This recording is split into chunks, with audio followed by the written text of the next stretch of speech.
दोस्तों, गुडाकेश चैनल पर आप सभी का स्वागत है। आप इस चैनल पर सदैव कुछ नई कहानियां सुन सकते हैं।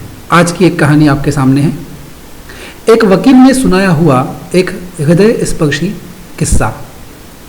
मैं अपने चैम्बर में बैठा हुआ था। एक आदमी दनदनाता हुआ अंदर घुसा। उसके हाथ में कागजों का बंडल, धूप में काला हुआ चेहरा, बड़ी हुई दाढ़ी, सफ़ेद कपड़े जिनमें पैंचों के पास मिट्टी लगी थी। उसने कहा, उसके पूरे फ्लैट पर स्टे लगाना है। बताइए क्या क्या कागज़ और चाहिए, क्या लगेगा खर्चा। मैंने उन्हें बैठने को कहा। रघु, पानी दे इधर, मैंने आवाज़ लगाई। वो कुर्सी पर बैठे। उनके सारे कागजात मैंने देखे, उनसे सारी जानकारी ली। आधा पौना घंटा गुजर गया। मैं इन कागज़ों को देख लेता हूँ, फिर आपके केस पर विचार करेंगे।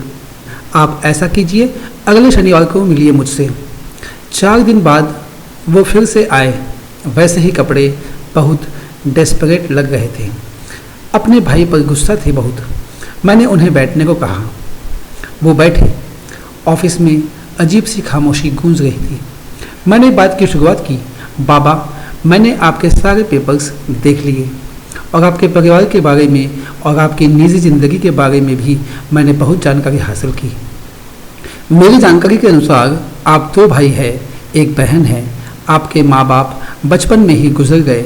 बाबा, आप 9वीं पास है और आपका छोटा भाई इंजीनियर है। आपने छोटे भाई की पढ़ाई के लिए स्कूल छोड़ा, लोगों के खेतों में दिहाड़ी पर काम किया। कभी अंग भर कपड़ा और पेट भर खाना आपको नहीं मिला, फिर भी भाई की पढ़ाई के लिए पैसों की कमी आपने नहीं होने दी। एक बार खेलते खेलते भाई पर किसी बैल ने सींग घुसा दिया, तब भाई लहूलुहान हो गया। फिर आपने उसे कंधे पर उठाकर 5 किलोमीटर पैदल चलकर अस्पताल ले गए। सही देखा जाए तो आपकी उम्र भी नहीं थी ये समझने की, पर भाई में जान बची थी आपकी। माँ बाप के बाद मैं ही इनका माँ बाप, ये भावना थी आपके मन में। फिर आपका भाई इंजीनियरिंग में अच्छे कॉलेज में एडमिशन ले पाया और आपका दिल खुशी से भरा हुआ था। फिर आपने जी तोड़ मेहनत की। 80,000 की सालाना फीस भरने के लिए आपने रात दिन एक कर दिया। यानी बीवी के गहने गिरवी रख के, कभी साहूकार से पैसा लेकर आपने उसकी हर ज़रूरत पूरी की। फिर अचानक उसे किडनी की तकलीफ शुरू हो गई। डॉक्टर ने किडनी निकालने को कहा और तुमने अगले मिनट में अपनी किडनी उसे दे दी, यह कहकर कि कल तुझे अफसर बनना है, नौकरी करना है, कहाँ कहाँ घूमेगा बीमार शरीर लेके, मुझे गांव में ही रहना है, यह कहकर किडनी दे दी उसे। फिर भाई मास्टर्स के लिए हॉस्टल में रहने लगा। लड्डू बने, देने जाओ। खेत में मकई खाने तैयार हुई, भाई को देने जाओ। कोई तीज त्योहार हो, भाई को कपड़े करो। घर से हॉस्टल 25 किलोमीटर तुम उसे डब्बा देने साइकिल पर गए। हाथ का निवाला पहले भाई को खिलाया तुमने। फिर वो मास्टर्स पास हुआ, तुमने गांव को खाना खिलाया। फिर उसने उसी के कॉलेज की लड़की जो दिखने में एकदम सुंदर थी से शादी कर ली। तुम सिर्फ समय पर ही वहाँ गए। भाई को नौकरी लगी। 3 साल पहले उसकी शादी हुई। अब तुम्हारा बोझ हल्का होने वाला था, पर किसी की नज़र लग गई आपके इस प्यार को। शादी के बाद भाई ने आना बंद कर दिया। पूछा तो कहता है मैंने बीवी को वचन दिया है। घर पैसा देता नहीं। पूछा तो कहता है कर्जा सिर पे है। पिछले साल शहर में फ्लैट खरीदा, पैसे कहाँ से आए। पूछा तो कहता है कर्ज लिया है। मैंने मना किया तो कहता है भाई तुझे कुछ नहीं मालूम, तू निगाह गवार ही रह गया।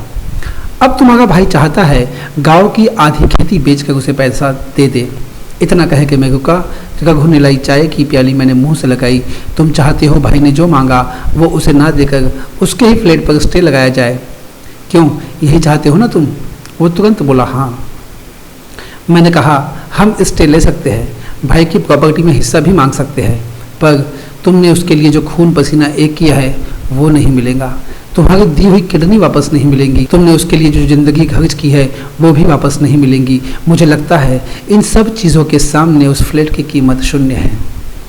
भाई की नीयत फिर गई। वो अपने रास्ता चला गया।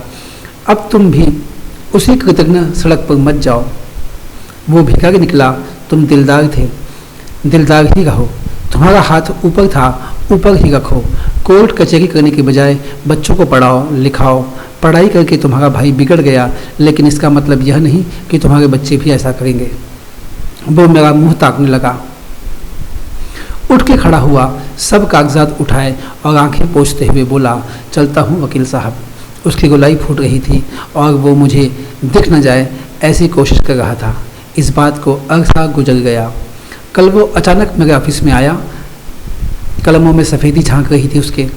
साथ में एक नौजवान था और हाथ में थैली। मैंने कहा, बाबा बैठो। उसने कहा, बैठने नहीं आया वकील साहब, मिठाई खिलाने आया हूँ। ये मेरा बेटा बेंगलोर रहता है, कल आया गांव।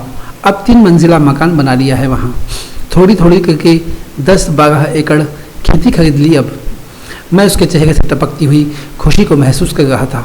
वकील साहब, आपने मुझे कहा कोर्ट कचहरी के चक्कर में मत पड़ो।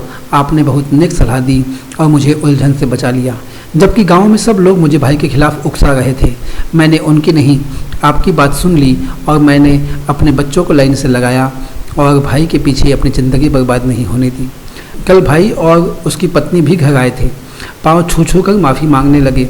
मैंने अपने भाई को गले से लगा लिया और मेरी धर्म पत्नी ने उसकी धर्म पत्नी को गले से लगा लिया। हमारे पूरे परिवार ने बहुत दिनों बाद एक साथ भोजन किया। बस फिर क्या था, आनंद की लहर घर में दौड़ने लगी। मेरे हाथ का पेड़ा हाथ में ही रह गया। मेरे आंसू टपक ही गए आखिर। गुस्से को योग्य दिशा में मोड़ा जाए तो पछताने की ज़रूरत नहीं पड़े कभी। यह कहानी आपको अच्छी लगी हो तो लाइक अवश्य कीजिए, चैनल को सब्सक्राइब कीजिए। हम आगे ही आपके लिए ऐसे ही नई नई कहानियाँ लाते रहेंगे।